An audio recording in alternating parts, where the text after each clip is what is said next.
Chapter 13 of Fairy Stories My Children Love Best of All. The Fairy Huntsmen.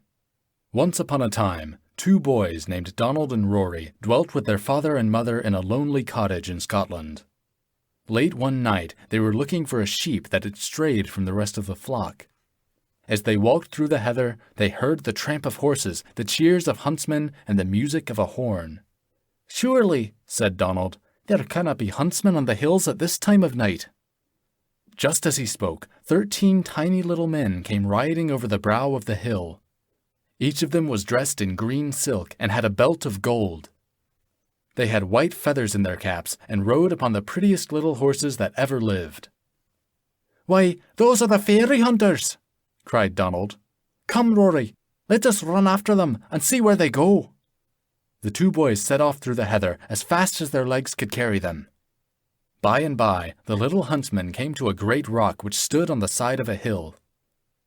At least, I ought to say that it was a rock in the daytime, and Donald and Rory knew it quite well. It had now become a fairy palace, with lights streaming from all its windows. As the tiny hunters rode up, a door flew open, and they all passed through upon their prancing horses. Before the gate could close again, Donald ran in after them. Then it shut with a clang, and Rory was left on the other side. You see, he was not quite so old as Donald, and so he could not run so fast. Poor Rory did not know what to do. 3 times he called, "Brother, brother, come away home!" But there was no reply.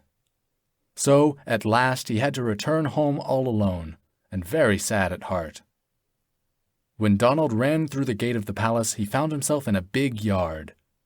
All round the yard he could see stables into which the fairies were leading their horses. It was not long before they came out again, and one of them spied the boy at once. He ran over to him and said, "What are you doing here? Do you not know that this is fairy ground? Go back while there's still time, or I promise that you will suffer for it." As Donald had come so far, he did not wish to turn back. So he asked politely if he might stay and hear the fairy music and join in the fairy dances. "You may if you like," said the little man in green, "but you will be sorry for it evermore." The other 12 fairies then ran up, crying, "Yes, you will be sorry evermore." They took the boy by the hands and flew with him across the yard till they came to a door of gold. The door opened itself, and they passed into a splendid hall. The walls were made of silver, and the floor was made of gold.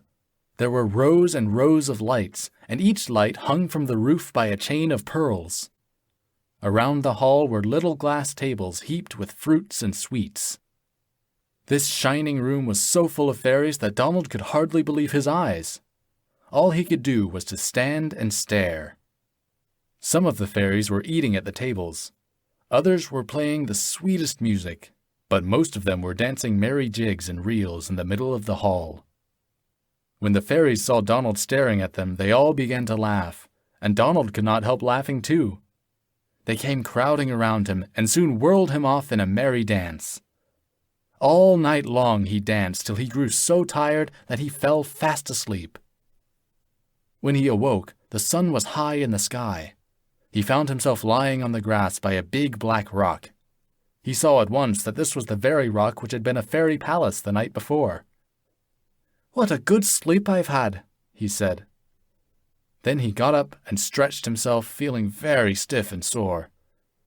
As he moved, he found to his surprise that a long white beard hung from his chin to his knees. He put his hand to his head and found that his hair had grown right over his shoulders. He could see it easily when he turned his head, and he saw that it was now pure white. He thought this was very strange indeed, and a great fear fell upon him. He walked slowly to his father's cottage, but no cottage could he find. Then he tramped to a village not very far away, where he had many friends. As he walked through the streets, nothing seemed the same as it used to be. The houses were changed, new shops had been built, new roads had been made. What was worse, he did not meet a single soul that knew him. Poor Donald told the people his story and said in dismay, "Do none of you know me?" But the people only shook their heads sadly and went away. You see, they thought he must be mad. At last a very old man came up to him and said, "You must be Donald, of whom my grandfather used to speak. He was carried away by the fairies, but that was 100 years ago." Donald then knew that while he had danced with the fairies, 100 years had flown by. His father, his brother, and all his friends were long since dead. So he turned his face to the hills and walked slowly and sadly away. Up and up he climbed till he could no longer be seen, and no one has ever set eyes on him again to this day. End of chapter 13.